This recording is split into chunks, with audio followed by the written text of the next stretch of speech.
guys, today is my first video on YouTube platform. I hope you all like my video, subscribe and you can also guide me कि कैसे मैं अपनी video को और improve कर सकती हूँ, व्हाट द कंटेंट क्या ऐड करना चाहिए या फिर क्या क्वालिटी होनी चाहिए, वॉट एवर यू वांट। तो चलो अब हम स्टार्ट करते हैं। सबसे पहले मैं बता दूं कि हम अडल्ट हेल्थ नर्सिंग का फर्स्ट यूनिट इंट्रोडक्शन जो है वो स्टार्ट करने वाले हैं।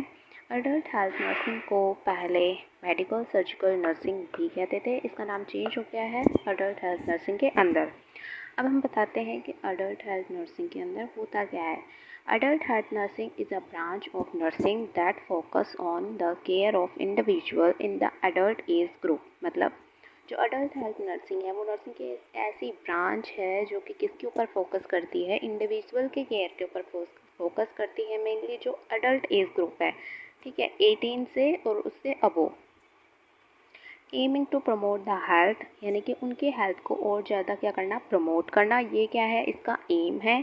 प्रिवेंट करना इलनेस को और उसकी हेल्थ को क्या करना, मैनेज करके चलना, डिजीज़ जो है मतलब ज़्यादा ना हो, और उनको रिहेबिलिटेट करना। मतलब जो पेशेंट डिजीज़ हो चुकी है जिन पेशेंट्स के अंदर, उसको रिवर्ट बैक लेके आना, जो पहले से उसके हेल्थ जो है वो इम्प्रूव था उस कंडीशन के अंदर उसको लेके आना, ठीक है। उसके बाद में what is the concept of adult health nursing. तो कंसेप्ट क्या है, concern with holistic care. Holistic care का मतलब होता है कि फिज़िकल, साइकोलॉजिकल, सोशल और स्पिरिचुअल, यानी कि टोटली जो केयर है वो हम प्रोवाइड करते हैं। फिज़िकली, साइकोलॉजिकल उसको सपोर्ट देना, सोशली, ठीक है, स्पिरिचुअली, यानी ओवरऑल केयर जो है वो हम पर्सन को प्रोवाइड करें। हेल्दी अडल्ट, ठीक है, हेल्थ को प्रमोट करना। हेल्थ को प्रमोट करना इट मीन्स कि उसके अंदर और कोई रिस्क फैक्टर है तो हम उसको करेंगे, उसके रिस्क फैक्टर को भी डिक्रीज़ करेंगे, ठीक है। जिसके अंदर जैसे ओबेसिटी है तो हम ओबेसिटी को डिक्रीज़ करेंगे बाय एडवाइजिंग हिम टू कि वो क्या करे, एक्सरसाइज करे, ठीक है। उसके हम हेल्थ को क्या करेंगे, इम्प्रूव करेंगे, प्रमोट करेंगे। डिजीज़ को हम क्या करेंगे, मैनेज करेंगे। Cover acute, chronic and critical condition जो है उन सबको हम क्या करेंगे, कवर करके चलेंगे। एक्यूट का मतलब जो सडन बोल सकते हैं, और क्रॉनिक का मतलब होता है जो लंबे समय से चली आ रही है, और क्रिटिकल मतलब बहुत ज़्यादा क्रिटिकल कंडीशन जो है वो पेशेंट की हो चुकी है, तो उन डिजीज कंडीशन को भी क्या करना, मैनेज करके चलना। अच्छा, अब अडल्ट हेल्थ नर्सिंग का एम क्या है, या फिर हम बोल सकते हैं कि गोल, ऑब्जेक्टिव क्या है। Maintain and promote the optimum health. उनके हेल्थ को क्या करना, मेंटेन करना, उनके हेल्थ को प्रमोट करना। Prevent disease and complication. Disease को तो हमें प्रिवेंट करना ही है, साथ के साथ कोई भी कॉम्प्लिकेशन जो है वो ना हो, उसको भी हमें करके चलना है। जैसे कि कोई भी सर्जरी वगैरह हुई है अगर किसी की, तो सर्जरी होने से क्या कॉम्प्लिकेशन क्रिएट हो सकता है, उसको बहुत ज़्यादा इन्फेक्शन हो सकता है अगर वो अपना ध्यान ना रखे, यानी कि हाइजीन मेंटेन वगैरह ना करे, तो उसको कॉम्प्लिकेशन भी हो सकता है। तो उन कॉम्प्लिकेशन को भी क्या करना, प्रिवेंट करना, साथ के साथ डिजीज़ को भी प्रिवेंट करना। रीस्टोर हेल्थ इन इलनेस, यानी कि जो इलनेस हो गई है उसके मतलब उसकी हेल्थ को क्या करना, रिस्टोर करना। लेकिन हमारा पॉइंट है कि provide the palliative and rehabilitative care.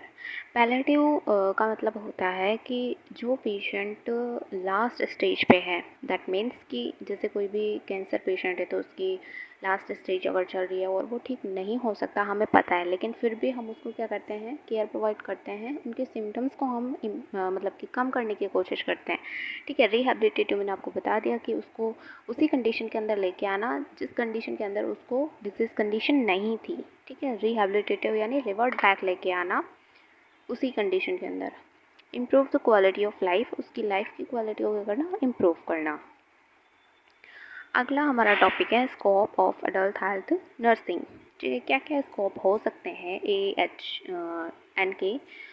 Hospital care जो है वो हम प्रोवाइड करते हैं, मेडिकल सर्जिकल वार्ड, ICU के अंदर, कम्युनिटी सेटिंग के अंदर भी हम उसको प्रोवाइड करते हैं, होम केयर बोल सकते हैं या फिर क्लिनिक्स हम बोल सकते हैं। रिहेबिलिटेशन सेंटर के ऊपर भी हम प्रोवाइड करते हैं केयर, जेडियाट्रिक केयर, यानी कि जो ओल्ड एज पर्सन होते हैं उनको केयर प्रोवाइड करना जेडियाट्रिक केयर होता है। ऑक्यूपेशनल हेल्थ सेटिंग, यानी कि ऑक्यूपेशनल एरिया के अंदर जो अपने एम्प्लॉयज़ हैं उनको मतलब केयर प्रोवाइड करना, कोई भी अगर इंजरी वगैरह हो गई या फिर डिजीज़ कंडीशन है तो उनको केयर प्रोवाइड करना, उसको हम बोलते हैं ऑक्यूपेशनल हेल्थ सेटिंग के अंदर, मतलब कि उनको केयर प्रोवाइड करना।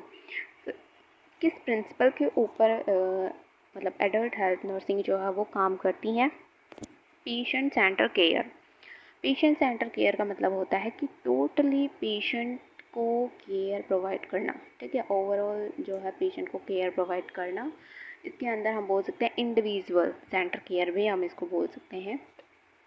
Evidence based practice. Evidence based practice का मतलब होता है कि वो इंस्ट्रूमेंट या फिर वो टेक्नोलॉजी या फिर वो प्रोसीजर जो है वो हम यूज़ करेंगे जो पहले से एविडेंस बेस्ड है, यानी कि वो प्रूफ हो चुकी है कि that is the right way to provide the care to the patient.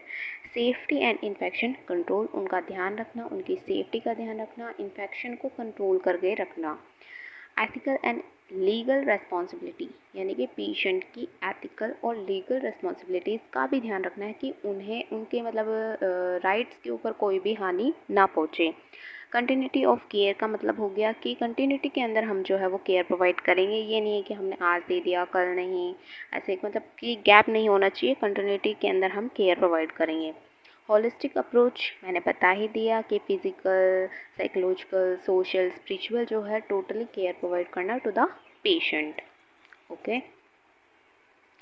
उसके बाद में हमारा आएगा topic role of adult health nurse. What is the role of adult health nurse? वैसे तो एक नर्स के बहुत सारे रोल होते हैं, लेकिन कुछ रोल्स हैं यहाँ पे, जैसे कि केयर गिवर क्या करती है, पेशेंट जो है वो डायरेक्ट केयर जो है प्रोवाइड करती है to the patient. Educator, educator की तरह भी एक नर्स जो है वो रोल प्ले करती है, ठीक है, वो एजुकेशन जो है वो प्रोवाइड करती है पेशेंट को कि आपका मतलब आप किस तरीके से आप अपने हेल्थ को प्रमोट कर सकते हैं, कैसे आप डिजीज़ को प्रिवेंट कर सकते हैं, उनको हाइजीन के बारे में बताएगी, पेशेंट के रिलेटिव्स को भी बताएगी, उसके फैमिली मेम्बर्स को बताएगी कि आपको क्या ध्यान रखना है पेशेंट का, वगैरह वगैरह। मतलब एजुकेशन प्रोवाइड करना, हेल्थ टीचिंग के बारे में बताना, डाइट के बारे में बताना, मेडिकेशन के बारे में बताना और लाइफस्टाइल को कैसे हम मैनेज करके चलें उसके बारे में बताना। Advocate, protect the patient right, यानी कि वो एक एडवोकेट की तरह भी रोल प्ले करेगी कि पेशेंट के राइट्स को किस तरीके से प्रोटेक्ट करके चलना है, ठीक है, उनके राइट्स को कोई भी हानि ना पहुँचे। Counsellor, emotional support. काउंसलर का मतलब हो गया कि काउंसलिंग जो है वो प्रोवाइड करना कि मतलब क्या हमें मतलब चूज़ करना चाहिए कि हम अपनी हेल्थ को किस तरीके से प्रमोट कर सकते हैं, वो यानी कि काउंसलिंग की तरह भी वो रोल प्ले कर सकते हैं, एक काउंसलर की तरह। कोऑर्डिनेटर, यानी कि collaborate with the health care team members. Collaborate मतलब सभी के साथ कोलैबोरेट करके चलती है। रिसर्चर, एक रिसर्चर की तरह भी वो काम करती है। Uses the evidence based practice. Level of prevention, level of prevention का मतलब होता है कि प्रिवेंशन कितने लेवल्स हैं जो कि हम इसके अंदर डिस्कस करेंगे। सबसे पहले हमारे हैं प्राइमरी, सेकेंडरी और फिर है टर्सरी। प्राइमरी प्रिवेंशन का मतलब हो गया कि नॉर्मली, ठीक है, प्राइमरी लेवल पे हम क्या क्या प्रिवेंट कर सकते हैं, तो हम उसको हेल्थ प्रमोशन के बारे में बताएंगे, वैक्सीनेशन के बारे में बताएंगे, ठीक है। सेकेंडरी प्रिवेंशन के अंदर होगा कि उसको डिजीज़ कंडीशन हो चुकी है, तो डिजीज़ कंडीशन हो गई तो हमारा सेकेंडरी प्रिवेंशन ये है कि उस डिजीज़ कंडीशन को डायग्नोज करना, ठीक है, क्या डिजीज़ कंडीशन हुई है उसको देखना, उसको डिटेक्ट करना।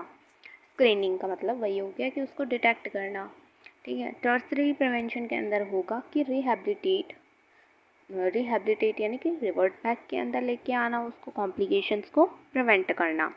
ये आगे भी हम डिस्कस करेंगे। जो ये हमारा जो टॉपिक है level of prevention, that is most important topic in adult health nurse, जो कि हमेशा आता है इसके ऊपर question exam point of view से अगर हम देखें तो, और आपको इसके बारे में नॉलेज भी होनी चाहिए।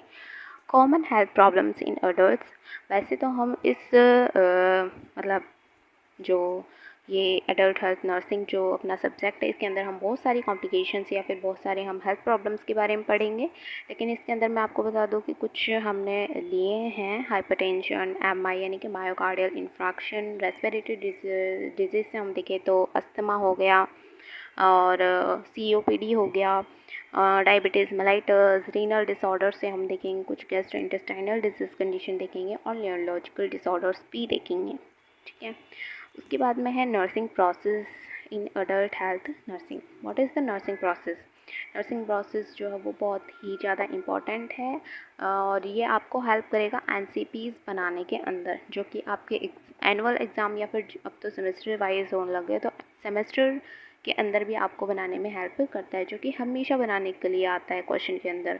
असेसमेंट यानी कि आप उसको हेड टू असेस करेंगे, जिसके अंदर सब्जेक्टिव डाटा, ऑब्जेक्टिव डाटा जो है वो इंक्लूड होगा। डायग्नोस यानी कि क्या डिजीज़ कंडीशन है उसके बारे में।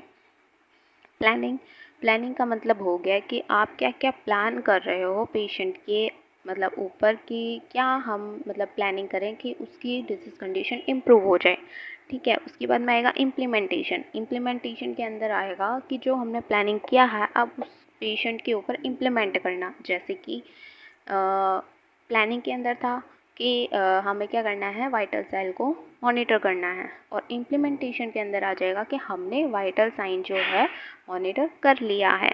ये ऐसे है। ठीक है, फिर इवैल्यूएशन, इवैल्यूएशन के अंदर होगा कि जो हमने प्लानिंग करी थी क्या वो सही है या नहीं है। मतलब लास्ट के अंदर हम इवैल्यूएट करेंगे कि जो हमने करना चाहा था कि भाई पेशेंट की डिजीज़ कंडीशन इम्प्रूव हो जाए, हेल्थ के अंदर प्रमोट हो उसकी हेल्थ, वो हुआ है या नहीं हुआ, ये देखना। उसके बाद में है इम्पोर्टेंस। एडल्ट हेल्थ नर्सिंग की क्या क्या इम्पोर्टेंस है। Reduce the morbidity and mortality. मैं आपको बता दूं कि मॉर्बिडिटी और मॉर्टेलिटी क्या होती है। मॉर्बिडिटी का मतलब हो गया डिजीज़ रेट और मॉर्टेलिटी मतलब डेथ रेट। तो डिजीज़ रेट और डेथ रेट को क्या करना, रिड्यूस करना। Improve the patients outcomes. I think यहाँ पे आउटकम्स आएगा, तो इम्प्रूव द पेशेंट्स आउटकम यानी कि जो मतलब हमने दिया है, जो केयर दिया है उसकी आउटकम्स क्या हो, इम्प्रूव हो। एविडेंस क्वालिटी ऑफ लाइफ यानी कि उसकी जो क्वालिटी ऑफ लाइफ है वो क्या हो, एनहेंस हो। सपोर्ट पेशेंट इंडिपेंडेंस यानी कि वो खुद से अपना सारा काम जो है वो परफॉर्म करने लग जाए, उस तरीके से मतलब हम उसको सपोर्ट करेंगे। तो ये है हमारा इम्पोर्टेंस। अच्छा, उसके बाद में है की trends in medical surgical nursing, जो कि बहुत ही इम्पॉर्टेंट है। वाइवा के अंदर मेनली पूछा जाता है कि what is the current trends in medical surgical nursing या फिर अडल्ट हेल्थ नर्सिंग। तो सबसे पहले है टेक्नोलॉजिकल इंटीग्रेशन, जिसका मतलब ये है कि जब भी हम केयर प्रोवाइड करते हैं तो उसके अंदर हम क्या करें, टेक्नोलॉजी का यूज़ करना, मतलब टेक्नोलॉजी का हम यूज़ करना स्टार्ट कर दिया है। एंड एडवांस स्पेशलाइजेशन, ठीक है, जिसका मतलब भी यही हो गया कि एडवांस स्पेशलिस्ट मतलब एडवांस टेक्नोलॉजी का हम इसके अंदर यूज़ करने लग गए हैं। ठीक है, और इनोवेटिव एजुकेशन, इनोवेटिव एजुकेशन का मतलब हो गया कि नई नई जो भी एजुकेशन है उसको मतलब, या फिर हम बोल सकते हैं रिसर्च वगैरह करना। ठीक है, अपनी एजुकेशन को क्या करना, इम्प्रूव करना, स्टार्ट करना नहीं। ठीक है, tele health and remote care. Tele health का मतलब होता है कि फ़ोन पे अगर हम किसी को हेल्थ केयर जो है प्रोवाइड कर रहे हैं, जो कि अब बहुत ही ट्रेंडिंग में चल गया है। एंड रिमोट केयर का मतलब होता है कि रिमोट का मतलब हो गया कि जो पेशेंट आपके पास नहीं है लेकिन फिर भी हम उसको क्या कर रहे हैं, केयर प्रोवाइड कर रहे हैं, यानी कि दूर बैठे अगर हम कोई पेशेंट को केयर प्रोवाइड कर रहे हैं तो उसको हम बोलते हैं रिमोट केयर। एडवांस स्पेशलाइजेशन मैंने बता दिया। Holistic and evidence based approach. Holistic का मतलब हो गया कि मतलब उसको स्पिरिचुअल, साइकोलॉजिकल, फिज़िकल, ठीक है, ये केयर ओवरऑल प्रोवाइड करना। और एविडेंस बेस्ड अप्रोचेस का ही हमें यूज़ करेंगे जो पहले से एविडेंस बेस्ड है कि that process is good for the patient. कौन सी प्रोसेस जो है वो पेशेंट के लिए सही है, वही हम प्रोसेस जो है उसके ऊपर अप्लाई करेंगे। ठीक है, उसके बाद में मैंने आपको मतलब समझाने के लिए यहाँ पे रखा है कि ओल्ड वे क्या था और न्यू वे क्या है। ठीक है, तो अगर पेपर वर्क है तो पहले क्या होता था कि मैनुअली यानी कि हम हैंड रिटन करते थे जो भी डाटा एंटरिंग था, लेकिन अब क्या हो गया, एडवांस हो गया है। यहाँ पे हम कंप्यूटर का या फिर रोबोटिक तरीके से भी हम यूज़ करते हैं डाटा को एंटर करने के लिए। रिकवरी के लिए भी लॉन्ग स्टे वगैरह जो है चाहिए होता था, है ना। लेकिन अब क्या होने लग गया कि इसके अंदर हम मतलब घर पे भी, जैसे कि मैंने बताया टेली हेल्थ, ठीक है, टेली हेल्थ। तो टेली हेल्थ के अंदर क्या होता है कि फ़ोन पे हम जो है हेल्थ केयर प्रोवाइड कर सकते हैं। तो वो यहाँ पे मतलब घर पे भी हम जो है अपना रेस्ट वगैरह जो है वो कर सकते हैं। मॉनिटरिंग का भी मतलब यही हो गया कि जैसे पहले हम क्या करते थे कि उसको मैनुअली मतलब जा के बोर्ड्स के अंदर फिर हम चेक करते थे, लेकिन अब हम क्या करते हैं कंप्यूटराइज, ठीक है, उसके थ्रू हम क्या करते हैं मॉनिटरिंग वगैरह करते हैं, एडवांस टेक्नोलॉजी का यूज़ करते हैं। ट्रीटमेंट के अंदर भी यही आएगा, ठीक है। एंड ये है आज का हमारा topic, introduction. I hope you all like my video and please आप मुझे बताएं कि क्या मैं इसके अंदर इम्प्रूव कर सकती हूँ। आपको कंटेंट के बारे में बताना हो आप मुझे कंटेंट के बारे में बता सकते हैं, ठीक है, क्वालिटी कुछ भी आप मुझे गाइड कर सकते हैं। Thank you.